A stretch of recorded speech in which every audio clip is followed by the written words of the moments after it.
No ar, Brasil ODS, um programa que mostra, divulga e debate o terceiro setor, dando voz à solidariedade e construindo a cidadania.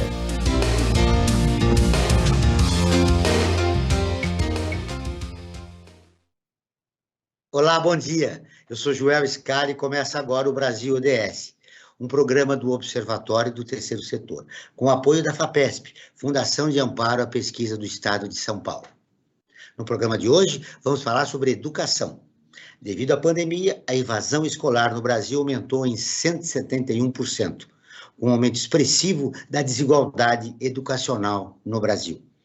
Esse dado dificulta o cumprimento da ODS 4 da Agenda 2030 da ONU, que pretende assegurar a educação inclusiva, equitativa e de qualidade e promover oportunidades de aprendizagem ao longo da vida para todos. Para conversar sobre esse importante assunto, recebemos Tânia Dornelas, assessora de Advocacy da campanha pelo Direito à Educação. Ela é bacharel em Ciência Política pela Universidade de Brasília. A Ana Helena Altenfelder, presidente do Conselho de Administração do SEMPEC. Ela é pesquisadora, gerente de projetos e autora de material de orientação para professores. A co-apresentação do programa é do jornalista Frank Valverde, que também trará os destaques do site do Observatório do Terceiro Setor. Bom dia, Franklin. Bom dia, Joel, bom dia, Tânia, bom dia, Ana Helena, e bom dia a você que está em sintonia com o Brasil ODS aqui na Rádio Brasil Atual. Um dos destaques da semana tem que ser a guerra, a cobertura que a imprensa brasileira está fazendo, Franklin. Como é que você está vendo isso?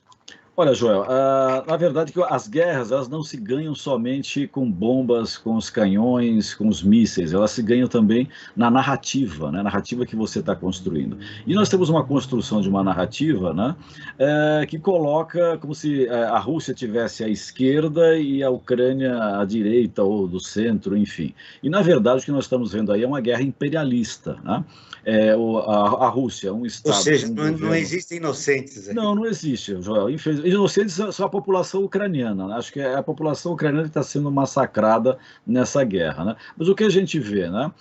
Nós vemos aí um governo de direita, né, que é o governo do Putin, combatendo um governo da Ucrânia que é de extrema direita. Na verdade, é isso que está acontecendo. A esquerda em si, lá na Rússia, por exemplo, que está defendendo a paz, que está contra a guerra, está sendo massacrada também lá. Isso sai muito pouco na imprensa. E também dentro das narrativas, né, as pessoas falam, os Estados Unidos está lá quietinho. Não, eles não estão quietinhos, não, né? Eles aproveitaram essa guerra entre a Rússia e a Ucrânia e aproveitaram para bombardear a Somália. Não sai uma linha, né? Os somalianos não são brancos, não são loiros, nem de olhos azuis, né? Talvez tenha um pouco aí do preconceito aí, do racismo, melhor dizendo, até mais do que preconceito, na divulgação dessas informações, que não se fala nada da Somália. E nessa esteira, João, acho que a gente tem que comentar também uma coisa mais assim, mais caseira, né?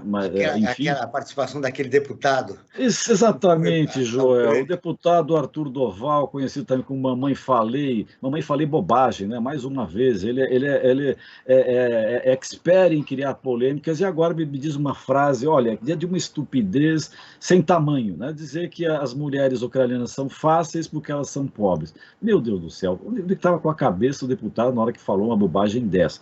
E se falou isso porque deve pensar, o que é pior ainda. Nessa esteira, né, Joel, a ex-embaixatriz da Ucrânia no Brasil, a Fabiana Tronenko, ela pediu aos deputados estaduais que cassasse o mandato do Mamãe Falei. Eu acho que está de acordo, porque acho que uma pessoa dessa não tem condições de convívio social, né? Como é que a pessoa... Não é a primeira vez, né? Ele falou já, vira e mexe, ele solta alguma bobagem desse nível. E essa daí é inadmissível, né? Isso já acompanhando o governo federal, que já também disse uma série de bobagens. Claro, o campo é fértil, né? O campo é fértil para esse tipo de bobagem, de estupidez, né? Eu tenho acostumado, estou sendo um pouco redundante já atualmente, mas eu tenho dito que nós vivemos na era da estupidez. O que é impossível, o número de barbaridades barbaridades que nós assistimos. Esses são os destaques, Joel, mas vamos falar de educação, que aí talvez esteja o caminho para mudar tudo isso, toda essa situação tenebrosa que a gente vive hoje, É Joel. verdade. Ele foi eleito nessa onda que a população brasileira, infelizmente, elegeu representantes da extrema-direita para o parlamento e até para a presidência da República. Agora, deixa eu cumprimentar nossas duas convidadas, colocá-las aqui para conversarmos sobre o tema do programa. Tânia Dornelas, bom dia, seja muito bem-vinda ao nosso programa. Bom dia para vocês, é um prazer estar aqui. Em nome da campanha, eu já agradeço a oportunidade de discutir um tema que, como você mesmo coloca, né, é o caminho. Não, nós é que agradecemos a sua participação aqui.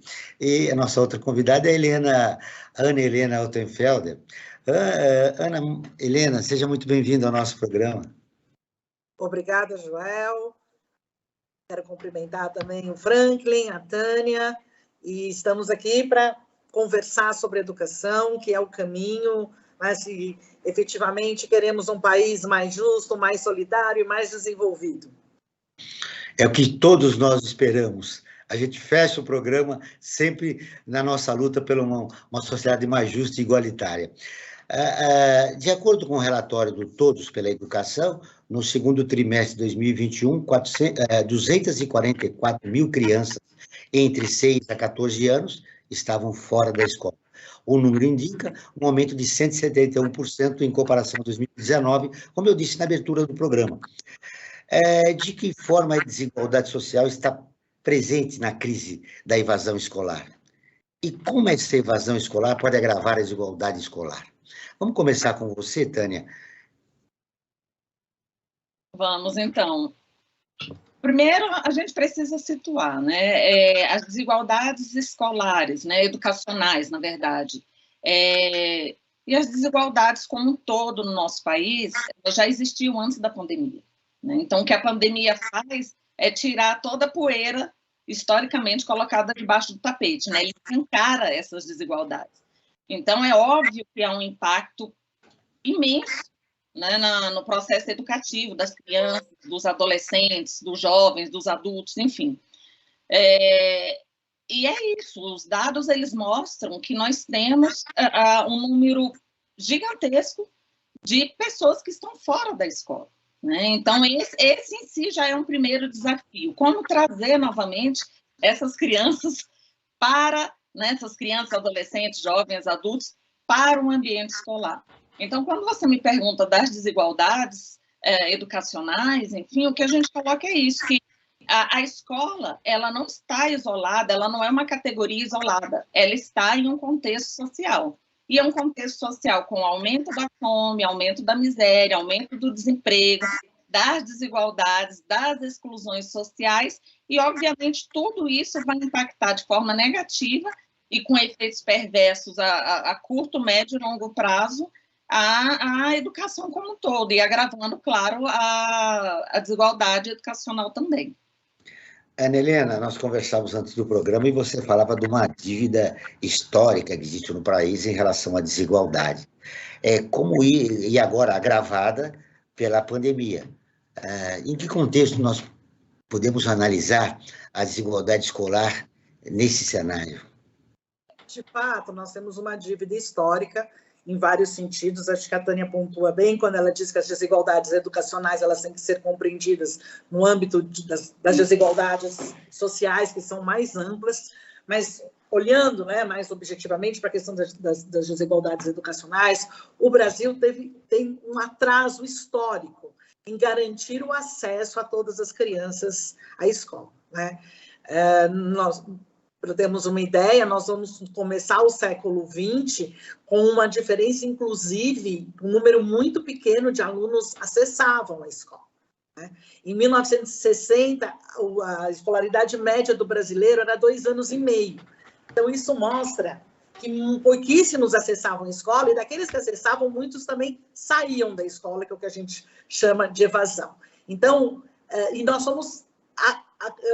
e isso nos Estados Unidos, por exemplo, já era 9 anos, na Argentina, no Chile, perto de 6 anos. Então, nós temos um atraso histórico, que é uma dívida, né? Pois o país tem compromisso e um direito, os cidadãos têm o direito constitucional de acessar a escola e completar seus estudos. É por isso que eu falo em dívida histórica. Nós, nos últimos anos, vínhamos avançando nessa direção, no acesso à escola. Ainda tínhamos desafio de garantia de aprendizagem, mas nós estávamos avançando na garantia do acesso, com atraso, né? Por isso que a dívida se configura. E a pandemia, então, vem. Achei interessante a ideia que a Tânia traz, tirar a poeira disso, porque... Explicitou, né, a realidade brasileira. Né? E agravou, não só explicitou, como agravou. E quando a gente pensa na questão das desigualdades educacionais, a gente está falando em exclusão escolar, né? Você citou a pesquisa, nós também fizemos uma pesquisa, o SEMPEC, em parceria com o Unicef, sobre a exclusão escolar em 2020, mas é importante olharmos que ela não é igual para todos, ela é muito desigual, né? Então, só para ter uma ideia, 63% do total de crianças e adolescentes sem acessos à educação, pelo estudo que nós fizemos, eram crianças e adolescentes pretos, pardos, indígenas. A região norte e nordeste tem um índice de exclusão escolar maior que as outras regiões. O nível socioeconômico é preponderante nas crianças, o baixo nível socioeconômico é preponderante nas crianças e adolescentes que estão fora da escola.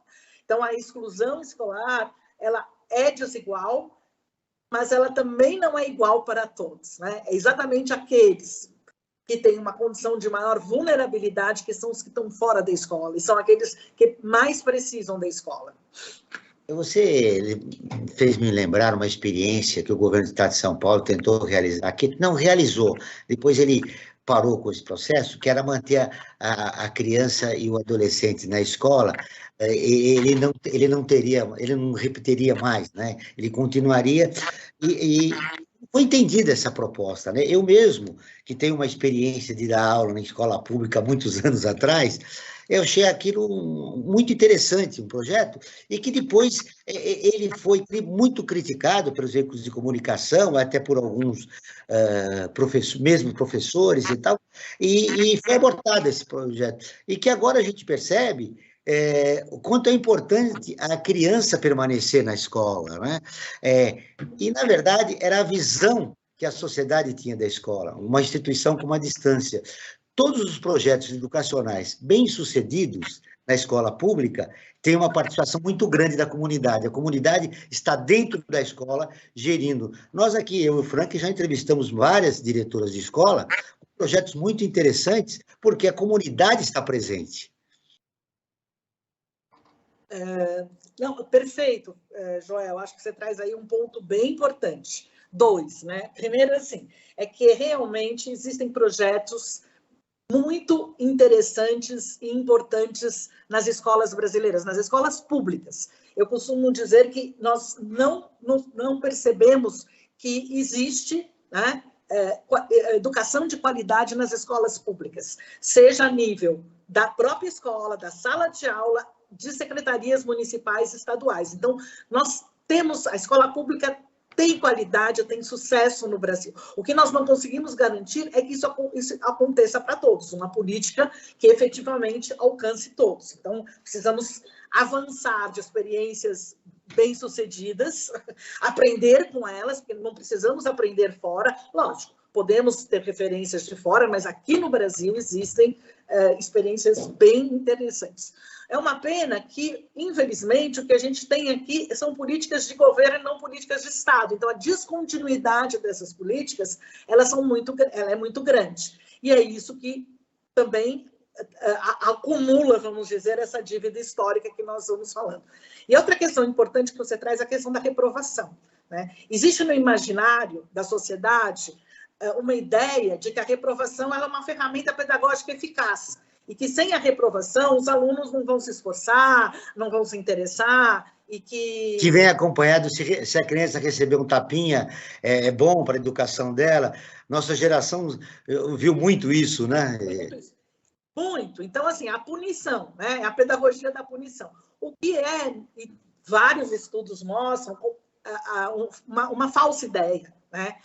Primeiro que mais do que tudo, ela vai contra o direito de aprender das crianças. Mas ela também não é eficiente nem eficaz, se a gente for pensar de uma maneira mais pragmática, vamos dizer assim. Ela custa aos cofres públicos um dinheiro muito grande que poderia estar sendo investido em outras questões. E ela não ajuda o aluno a aprender mais, né? O que acontecia, e a gente vê, é que os alunos repetiam de ano, que se chamava de multirrepetência, e acabavam evadindo e não aprendendo.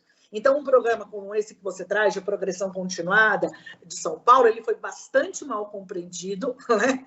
Virou uma bandeira e aí a gente diz de partidos de diferentes matizes de combater essa questão, né, do que se chama de aprovação automática, e que não era essa a ideia, né? O programa, como feito em 1980, pela Secretaria de São Paulo, ele é bastante interessante e bastante consistente. Agora, a implementação é o desafio, né? Porque também não adianta não reprovar as crianças e elas... Você que prepara material para professores, talvez naquela época faltasse o material para explicar para os professores a importância deste projeto. Eu queria incluir a Tânia nessa conversa aqui, que você falou de política de Estado, não de governo. Tânia, que políticas públicas são necessárias para a gente chegar a uma política de Estado no nosso país?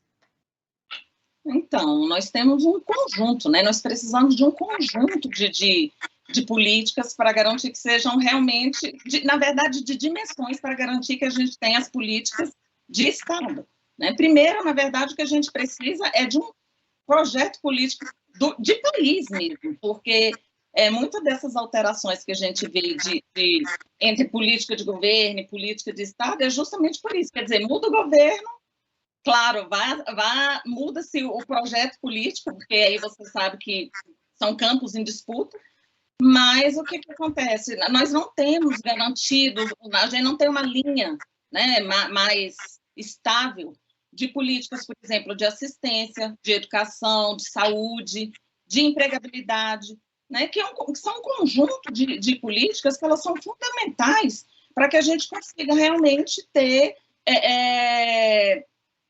que a gente consiga realmente acessar a população brasileira, né? E aí com todas as suas nuances e especificidades que são necessárias, considerando a dimensão continental do país, né? Então é fundamental que a gente tenha assim, um conjunto que seja um kit, o kit do Estado. O kit do Estado ele tem que ter políticas, sempre políticas de assistência, sempre políticas de saúde, e o que acontece é isso, nós vivemos em campos de disputa com projetos políticos antagônicos, né? A gente sabe muito bem, a gente comentou aí um pouco, e é isso que acontece. Então, você tem uma fragilidade de dar continuidade a essas questões e a essas políticas que realmente vão fazer com que a gente consiga transformar a sociedade, né? E viver numa outra sociedade, que é essa sociedade que a gente almeja. E aí, quando se traz essa questão das políticas, principalmente no caso da política de educação, um dos principais problemas que a gente tem hoje, que é um problema e ao mesmo tempo, né, é o desafio que a gente precisa visualizar, é porque nós pensamos muito em diferentes políticas e o Brasil ele não tem, assim, do ponto de vista dos marcos legais, esse não é tanto a nossa fragilidade, não são os marcos legais, eles existem. O problema é que a gente não consegue tirar esses marcos legais do papel, porque muitas vezes você pensa em políticas que são lindas, do ponto de vista da elaboração da política, mas como a Helena trouxe também, quando você vai implementar, você encontra um conjunto de pedras no caminho que começa, inclusive, com o próprio financiamento dessas políticas, né? Então, a questão do financiamento para todas essas políticas de proteção social e para a política de educação, elas são fundamentais. Haja visto que você pega o PNE, nós estamos com várias metas em retrocesso e muitas porque não há financiamento. Olha só, você sabe, Tânia, na verdade a gente tem um projeto de país, o problema é que esse projeto contempla uma parcela muito pequena da sociedade brasileira. Agora nós vamos ouvir a Rádio ONU, parceira de conteúdo do Observatório do Terceiro Setor, com a matéria Pandemia mostrou que a alimentação escolar é mais importante do que nunca. A Lê da Letra, de Nova York, tem as informações. No mundo todo, quase 390 milhões de estudantes são beneficiados com políticas de alimentação escolar, segundo a Organização das Nações Unidas para a Agricultura e Alimentação, a FAO. O benefício acabou sendo interrompido para muitos alunos nos últimos 2 anos, já que a pandemia de Covid-19 obrigou as escolas a fecharem as portas durante os períodos de confinamento. Muitas crianças dependem totalmente das refeições servidas nas escolas para se alimentarem. A coordenadora de projetos de consolidação do Programa de Alimentação Escolar na América Latina, uma iniciativa da Cooperação Brasil-FAO, explica que o país é referência global no setor. De Brasília, Nájila Veloso disse ao ONU News que a pandemia mostrou que a alimentação escolar é ainda mais importante do que se imaginava. Com a entrega de alimentos na escola, a garantia de condições para que os estudantes aprendam e permaneçam e tenham rendimento e possam recuperar essas perdas aí imensas, que inclusive eu tenho lido que a Unicef tem publicado, a Unesco, relacionado a tudo aquilo que foram as pendências deixadas pela pandemia. Então, a alimentação na escola é, de fato, essa ação que vai apoiar nessa qualidade de educação que nós precisamos. Segundo Nájila Veloso, a política brasileira foca também no apoio público à agricultura familiar. Cerca de 30% dos alimentos comprados pelo governo para as refeições escolares são produzidos por pequenos agricultores. A especialista da Cooperação Brasil-FAO conta quais são os alimentos essenciais que precisam estar em um prato de merenda escolar. A melhor comida é a comida de verdade, é aquela que é fresca, que é saudável, é aquela que a maioria das vezes é crua, é feita com os nossos grãos tradicionais, arroz, feijão, é aquela que aporta os lácteos, os derivados, os ovos e derivados, enfim, é aquela que reúne uma quantidade de proteínas possível e necessária para garantir que os estudantes, no período escolar, pelo menos, tenham garantido ali suas necessidades nutricionais. No Brasil, cerca de 40 milhões de estudantes da rede pública são beneficiados diariamente pelo Programa de Alimentação Escolar. A iniciativa Cooperação Brasil-FAO ajuda na consolidação dos programas de refeições nas escolas, que no caso específico do Brasil, promove também as condições de vida e de renda para 4 milhões de famílias agricultoras. Da ONU News, em Lisboa, lê da letra. Continuamos com o Brasil ODS, um programa do Observatório do Terceiro Setor com apoio da FAPESP. Estamos falando sobre educação, com Tânia Dornelas, assessora de advocacy da campanha pelo direito à educação, e Ana Helena Altenfelder, presidente do Conselho de Administração do SEMPEC. Frank Valverde, você que é professor universitário, está muito quietinho nesse tema da educação, mas você tem informações. É verdade, mas eu já vou começar também a falar. Logo que eu der essa informação importante aí, falar da nossa enquete, eu tenho uma questão para a Tânia e para a Ana Helena. Vamos lá, então. Vamos lá. Antes de mais nada, eu quero falar sobre uma parceria que nós temos aqui do Observatório do Terceiro Setor com a REURB, né, que é a recicladora urbana, e com a ABS, que é a Associação Brasileira de Empresas de Software. Essa parceria resultou no programa Recitec. O que é esse programa Recitec? Recebe-se uma série de computadores que não estão funcionando, que estão com algum defeito ou que seriam descartados, e eles são recondicionados, são reabilitados para serem reutilizados, serem utilizados por uma série de associações. As empresas que doarem esses computadores, esse material eletrônico, pode escolher a empresa melhor dizendo, a entidade que vai receber esse computador já recondicionado para o uso. Então, é uma campanha importantíssima. Primeiro, porque recupera esse material que iria para o lixo. E segundo, que acaba dando possibilidade de uma série de entidades do terceiro setor, escolas, inclusive, utilizarem esse material, eliminando essa distância, essa brecha social que existe na questão do mundo da informática entre todos e todas. Da inclusão digital. Exatamente, da inclusão digital. Esse é o termo correto, como bem o Joel lembrou. E eu queria aproveitar também e falar sobre a nossa enquete, né? A cada programa que nós realizamos aqui na Rádio Brasil Atual, nós fazemos uma enquete. Uma enquete, como todo mundo sabe, né, ou a maioria das pessoas sabe, não tem digamos, um fundamento científico, mas serve, claro, para sentir um pouco como é que está a temperatura do momento. E a enquete para o programa de hoje é a seguinte: A pandemia aumentou a desigualdade na educação, e olha só, já é uma coisa rara de acontecer com nossas enquetes. 100% das pessoas concordam que a pandemia aumentou a desigualdade da educação. É evidente, mas enfim, né, acho que é uma enquete, talvez até se fosse fazer uma pesquisa científica, ia ter algumas pessoas, né, um percentual pequeno quer dizer, não, é a mesma coisa. Não, mas ele está mostrando claramente essa temperatura da sociedade que mostra que a desigualdade aumentou em tempo de pandemia. Eu queria fazer uma questão já na área da educação, né, para a Tânia e para a Ana Helena, que é a seguinte: antes da pandemia, o IAD, né, o ensino à distância, era sempre muito criticado, tá?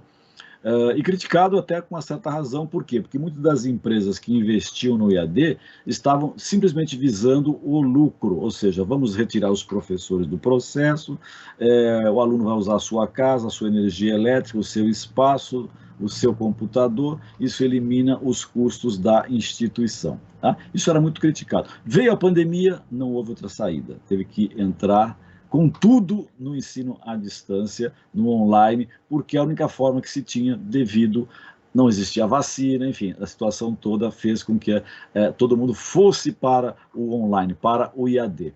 Eu pergunto para a Tânia e para a Helena, que são especialistas em educação, o sistema que gerencia esse IAD, esse ensino à distância, ele conseguiu avançar também e eliminar as críticas que eram feitas antes da pandemia, que se tinha distância, que a qualidade era muito baixa, que isso, que aquilo. Vamos começar pela Ana Helena. Acho que precisa ligar o seu som. Vamos lá. É uma questão que eu sei complicar, mas acho que é importante discutir isso, porque isso já vem de antes da pandemia. Sim, exatamente. Eu vejo assim, a pandemia, ela trouxe, por um lado, uma possibilidade de crescimento e de desenvolvimento do ensino à distância, né? Então, nós observamos e vimos professores, diretores de escola, secretários de educação do Brasil todo desenvolvendo recursos, tecnologias, metodologias para poder fazer frente a esse desafio. Mas, de novo, nós temos que considerar pelas questões das desigualdades. O acesso não é uma realidade, né? Então, nós temos um número expressivo, significativo de alunos e alunas que não tiveram acesso. Aliás, professores que têm dificuldade de acesso e de equipamento. Então, sem dúvida nenhuma, acabou sendo um marco da desigualdade. Aqueles que tiveram mais acesso ao ensino à distância puderam ter maior quantidade e qualidade de experiências educativas do que aqueles que não têm acesso nenhum. E a gente sabe que tem alunos e alunas que não tiveram nenhum acesso, né? E aí vale lembrar que não teve nenhuma iniciativa entre todas as outras, tantas outras que deveriam ter tido e não tiveram, mas eu acho que esse foi um exemplo bem claro do Ministério da Educação. Neste sentido, pelo contrário, o presidente da República vetou o uso de um fundo destinado a isso para ampliar o acesso. Então, é uma questão bastante significativa e que mostra o total descaso do governo federal com a educação nesse período, né, de pandemia. Então, acho que é importante considerar isso, que a educação à distância ainda é muito desigual. E uma outra coisa é que depende muito também de que nível de ensino nós estamos falando. Então, se nós estamos falando do ensino médio ou do ensino universitário, nós estamos falando de uma condição de autonomia, de organização de estudos, que quanto mais jovem é o aluno e a aluna, mais difícil é. Então, vocês deram... O Joel abriu o programa dando a pesquisa sobre alfabetização que o Todos fez, né?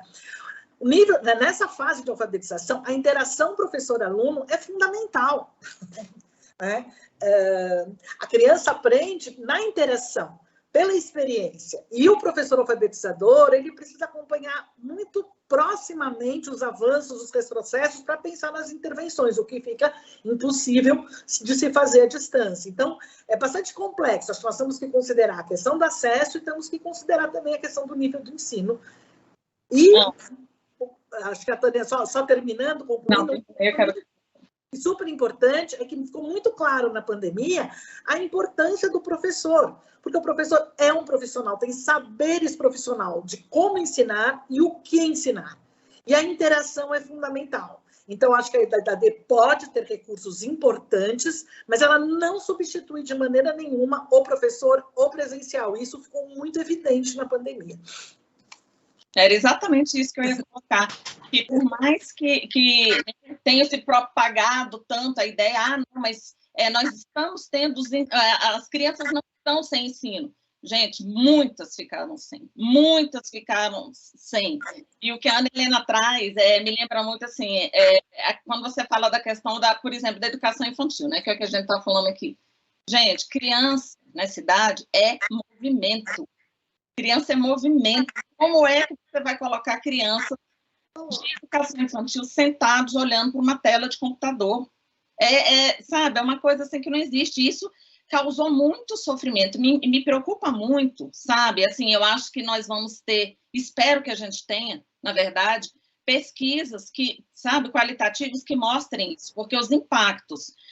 Olha, chega, sabe, arrepia, porque a gente que é apaixonada pela educação mesmo, pela educação, sabe, emancipadora e tudo, crítica, quando a gente pensa no que esses milhares de estudantes passaram, e os professores, os docentes, porque não é só uma questão de passar o conteúdo, é uma questão do que a gente estava colocando. A escola, a educação, ela está num processo muito maior. Então, assim, quantas perdas essas pessoas tiveram? Quantas crianças e adolescentes ficaram órfãos? Como é que vai ser esse nosso acompanhamento enquanto educadores e tudo? E aí eu estou falando bem mesmo, principalmente de ensino fundamental, dessas crianças que perderam famílias, tiveram não só a perda doente, né, às vezes de um responsável ou não, mas também a perda de qualidade de vida. Porque muitos pais, aqueles que não morreram, muitos estão em recuperação, e a gente sabe o que é a recuperação de uma Covid longa. Esses pais não estão verdade. Ô, Tânia, tem um dado, João, interessante, só para ilustrar, que eu lembrei agora, com relação, bem com a professora Ana Helena disse, que, claro, em certos níveis você tem uma autonomia, mas mesmo nesses níveis que tem uma autonomia no ensino superior, por exemplo, nós tivemos um decréscimo agora, nesse período aqui, na formação de mestres e doutores, tá?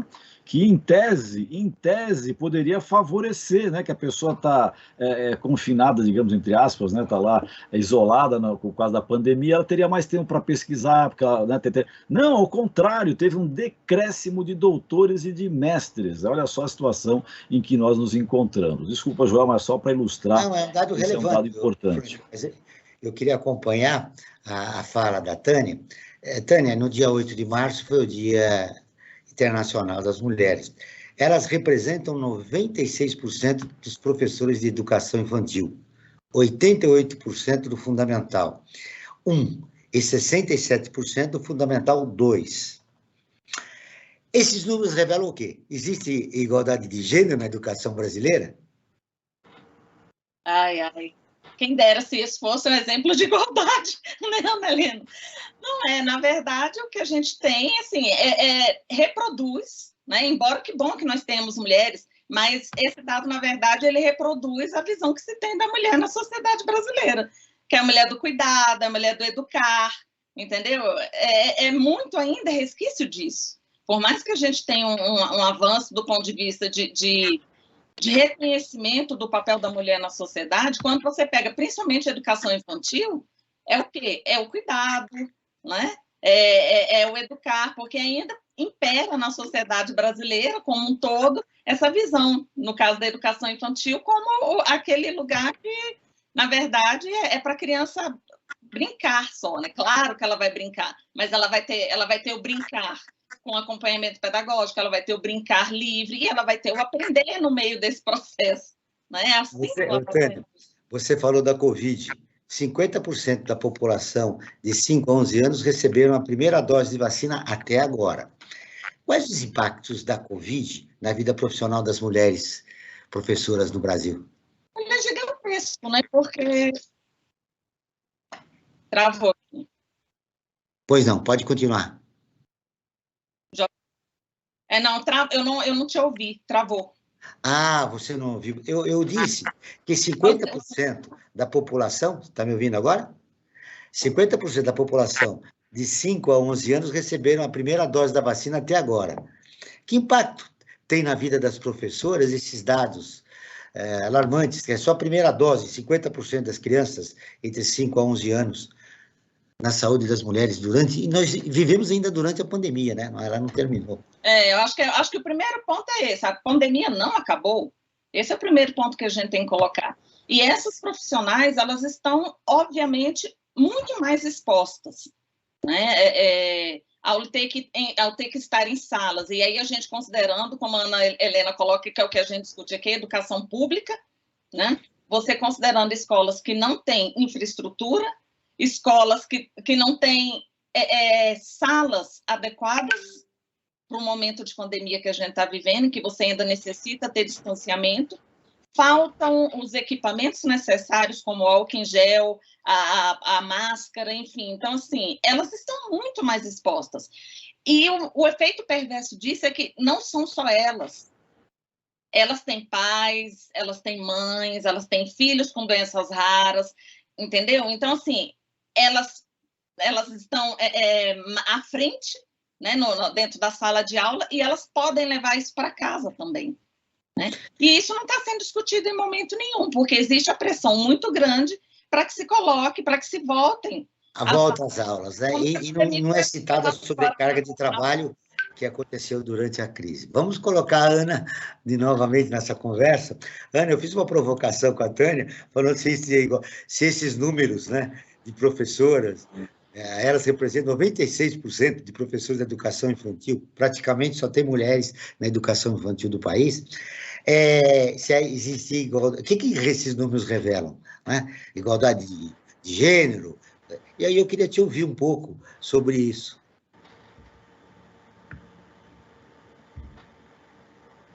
É uma boa pergunta.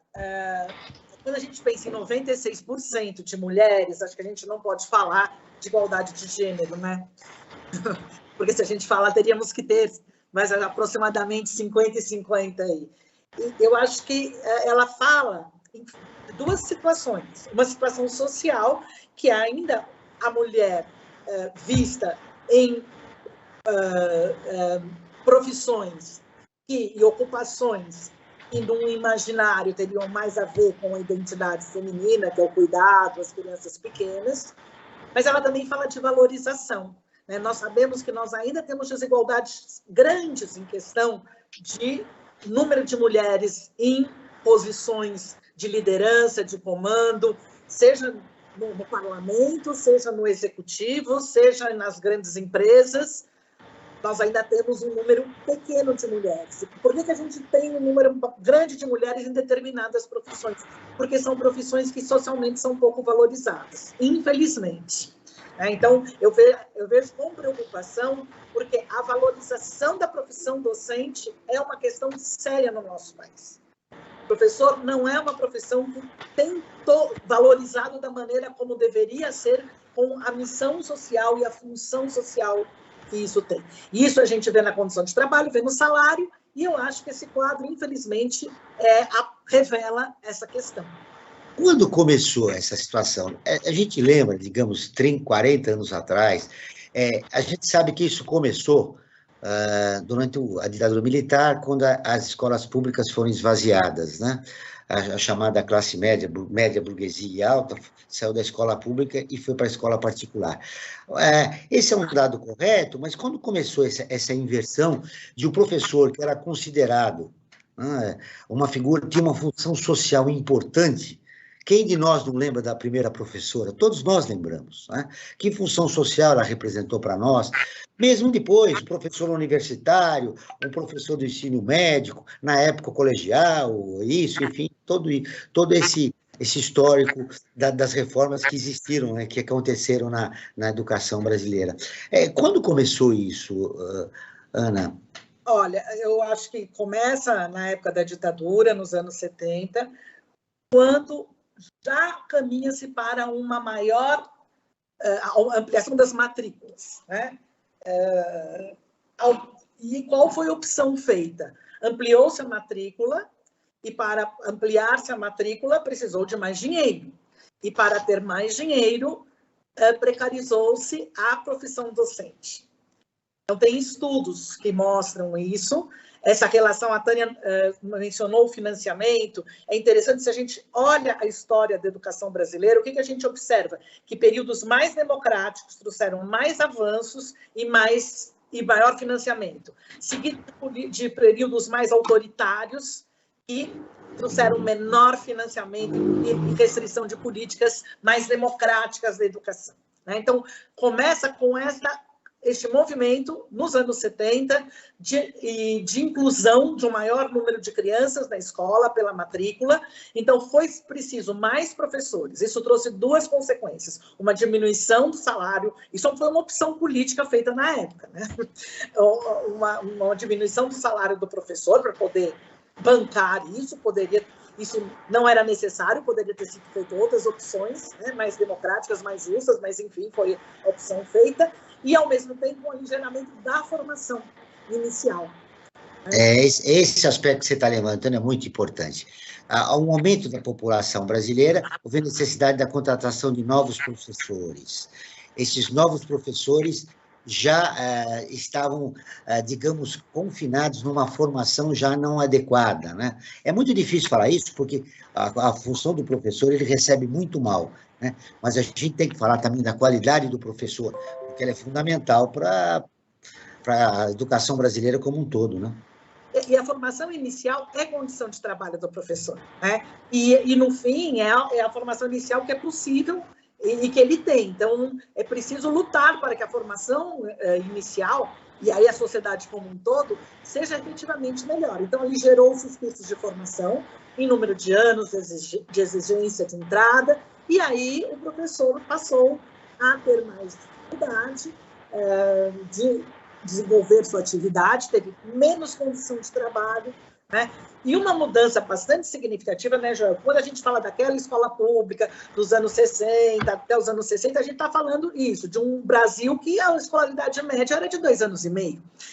Agora nós estamos falando de um Brasil que tem quase mais de 12 anos de escolaridade. Então, realmente, nós incluímos todos na escola.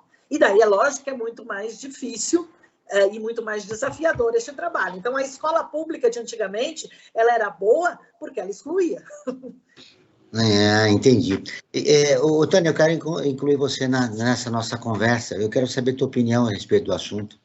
Eu gostei muito pegar esse finalzinho da Ana Helena, que é isso, né? Existe um discurso, principalmente quando você conversa com pessoas de outras gerações e tudo, que é assim, mas a escola pública, ela conseguia, né? Ela conseguia. Tinha até latim na grade. Nossa, aquela, sabe? E é isso, ela era boa porque ela excluía, mas as pessoas, elas ficam só com esse primeiro momento, né? Esse segundo de análise, ele não vem. Então, assim, é terrível, né? E hoje você tem estudos também que eu acho... Essa mudança, como você fala terrível, eu vou me lembrar, nós temos no Fundamental 2, hoje considerado, que era, você poderia fazer o científico ou o clássico. O clássico era línguas, né? Era o francês, o latim, como o Frank ensinou. E aí começou-se a pensar na formação técnica desses alunos. Foi aí também que caiu a qualidade? Olha, eu acho que pode ter tido um impacto, mas eu considero que realmente é mais essa questão do aumento de matrícula como um todo, que eu acho que foi que teve um impacto maior, sabe? Eu acho que esse, sim, teve um impacto que foi perverso para a nossa história da educação pública no país, né? Agora... Mas tinha um interesse, né, Tânia? Eles ampliavam as vagas porque eles realmente, de uma certa forma, eles democratizavam, entre aspas, né? Davam espaço para entrar, mas também não orientavam ninguém. Por quê? Porque eles não queriam ninguém que pensasse também, né? Queria produzir mão de obra para o mercado, pura e simplesmente, não pessoas que pensassem, que atuassem na sociedade, né? Isso que aconteceu. Eu lembro que eu era garoto nos anos 70, e isso era a prática da ditadura militar, ou civil-militar, como preferem alguns, da época, né? Outro aspecto que a gente pode mencionar, eu quero saber se vocês concordam, é o seguinte: a visão crítica que existia na escola pública, ela foi exterminada, ou ela passada para a escola particular. Quer dizer, passou a se exigir menos, né, da escola pública, quando antes, eu me lembro que existia escolas de aplicação aqui, eu via com garoto, olha, que eram referências, né? Isso aí acabou. Você encontra uma boa escola hoje se você pagar, né? Se você não pagar, você não encontra. Mas deixa eu dar um recado para os ouvintes aqui. Você quer ficar informado sobre projetos, causas sociais e direitos humanos? Siga o Observatório do Terceiro Setor nas redes sociais e acompanhe informações do Brasil e do mundo. No Instagram é @Observatório Três Setor, no Facebook, facebook.com/Observatório Três Setor. Os nossos programas de rádio estão disponíveis no canal do Observatório no YouTube. Lá também você encontra entrevistas e quadros de como Você Sabia? Você conhece? Que mostram aspectos ignorados da história e refletem sobre a sociedade brasileira. Uma das lives, você também pode assistir às lives realizadas pelo Observatório toda quinta-feira às 17 horas. Uma das lives é com a professora Marina Peixivanes, que é idealizadora da plataforma Educação para Gentileza e Generosidade. Basta buscar Observatório 3 em numeral Setor. Repetindo, Observatório 3 em numeral Setor. A produção está me dizendo, Frank, que a nossa conversa está muito boa, mas estamos 15 minutos de programa. Só? E agora eu tenho destaques aqui, eu tenho tenho terceiro e quarto destaque para fazer. Mas aí eu gostaria de adiantar, passar para você dar as informações importantes. Sinteticamente, João, vou ser bem sintético. Eu convido a todos e a todas a visitarem o nosso site, né, observatório3setor.org.br, que lá vai encontrar uma série de matérias bastante importantes e esclarecedoras. Como, por exemplo, até 2005, o casamento da vítima com o estuprador anulava o crime no Brasil. Absurdo, mas enfim, isso é uma coisa que está até recente, se a gente for pensar em termos históricos. Outra matéria importante é sobre direito constitucional, que o salário mínimo no Brasil deveria ser de R$ 3.980. Hoje é R$ 1.000 e poucos reais. Você vê a diferença brutal do valor do salário mínimo. E teve um corte aí, Frank. Nós interrompemos a transmissão da opinião do Frank. Na minha opinião, na verdade, ele está contando um pouco das matérias que foram publicadas. Uma matéria que dá um destaque especial é sobre... Franklin, está cortando aí a sua fala. Você retoma e aí a gente continua falando sobre as matérias importantes do Observatório que foram publicadas no nosso portal. Eu tenho o destaque 3, falando do relatório Luz, que em 2011 falou da gestão financeira transversal. Voltou assim agora. Eu ia falar do relatório Luz, mas podemos continuar. Eu estava ouvindo vocês o tempo inteiro. Mas vamos lá, rapidamente. É só uma matéria que eu queria destacar com relação lá na Ucrânia, né? Uma matéria que foi escrita pela Maria Fernanda Garcia, que fala de crianças que estão se abrigando no porão de um hospital infantil em Kiev para... Cortou de novo, que loucura, Frank. Estamos no finalzinho do programa. Olha, isso não é censura não, viu? Nem da produção, nem minha. É a sua máquina que não está colaborando para a tua fala. Eu vou continuar aqui, Frank. As bombas, né? Então, eu não sei o que acontece, Joel, porque... Não tem problema, Franklin. A gente toca daqui, você retoma, e só para dizer o teu destaque final. Eu estava falando do relatório Luz, de 2011, falando do Fundep e tal, que eu ia repercutir com as convidadas. Eu não consigo vocês ouvir o tempo inteiro. Devido ao nosso tempo, ainda do relatório Luz, o baixo nível de governança do Ministério da Educação, é importante a gente destacar isso também, a falta de preparo de ministro na construção de políticas educacionais, a asfixia de financiamento, agravada pelo novo regime fiscal de 2016, representa desafios para que se alcance as metas do Plano Nacional de Educação e as ODS, né? A ODS da Educação, que é uma das 17, né, da Agenda 2030 da ONU. Nós vamos pular a campanha, Frank, é importante você falar da sua campanha, mas eu acho que você dá um destaque final sobre o nosso programa. Sim. Jornalista, professor universitário, qual é o seu destaque final para o nosso programa? Eu queria fazer um convite como destaque final. Eu queria convidar a todos e todas no sábado agora, né, a irem,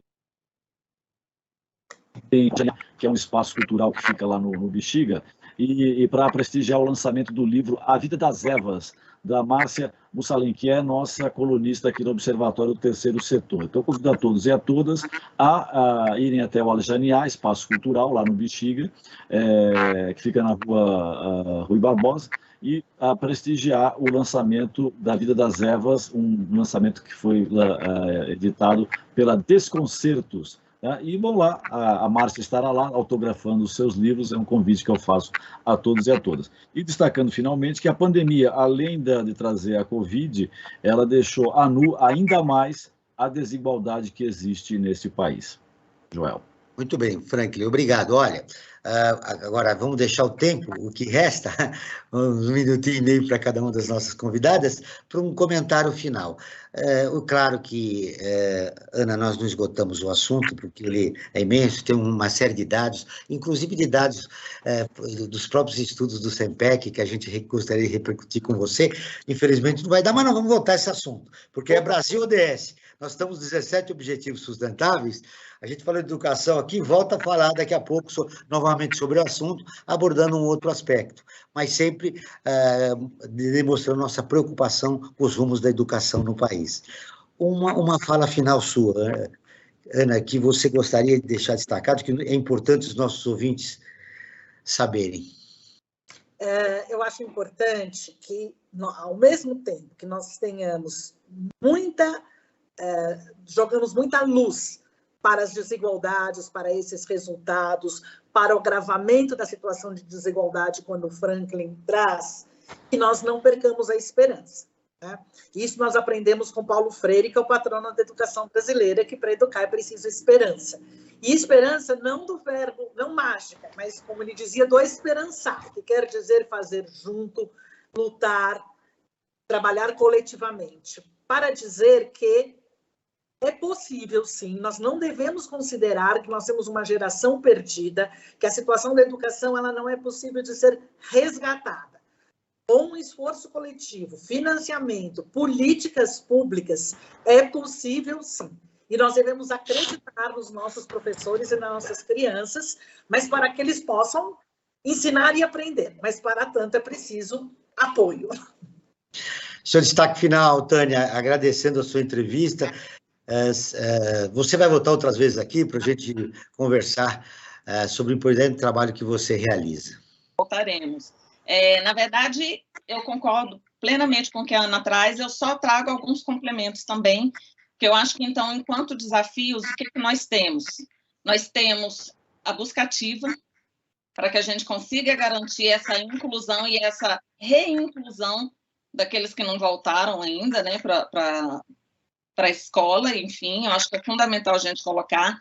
Um outro desafio que nós temos diz respeito também à transparência dos dados relacionados à educação, porque, como em outras dimensões e outras políticas, a educação ela tem sofrido um apagão de dados, haja visto o que nós vimos agora com o censo, né, com o descarte dos dados, dos microdados do censo, então é importante a gente pensar também na questão dos dados. De novo, o financiamento, acho que é fundamental a gente colocar, até porque ele é o que mais impacta, inclusive na implementação do Plano Nacional de Educação, né, que a gente sabe que está em retrocesso. Um outro ponto que a gente precisa ter em mente também, que é fundamental, é acompanhar e monitorar a regulamentação do Fundeb, né? Então, esses são pontos que, para a gente da Campanha Nacional pelo Direito à Educação, eles são fundamentais para que a gente consiga, nesse pós-pandemia, lutar contra as desigualdades, e é como a Ana Helena coloca, esperançando. Nós não podemos perder a esperança, porque é possível. Agora, é possível a partir do momento que se tenha vontade política e a partir do momento que haja uma mobilização e articulação de todos os atores sociais que lidam, né, e que defendem o direito à educação. destacando a mobilização da sociedade civil será fundamental num ano como esse, né? Ainda de pandemia, mas já pensando no pós-pandemia, do que será nosso país na educação no pós-pandemia. O Brasil 10 está terminando, agradeço a presença de Tânia Dornelas, assessora de advocacy da campanha pelo direito à educação. Ana Helena Altenfelder, presidente do Conselho de Administração do SEMPEC. Esse programa foi produzido pela equipe do Observatório do Terceiro Setor. Na próxima terça-feira, às 9 horas, acompanhe nosso programa Perspectiva, sempre com assuntos importantes da atualidade. E nós vamos dedicar esse programa aos milhões de seres humanos anônimos, que no decurso da história, como parte integrante das massas, não foram nada, mas serão tudo através da educação, lembrando Paulo Freire. E continuamos com a luta por uma sociedade mais justa, solidária, sustentável e tolerante. Até o próximo programa.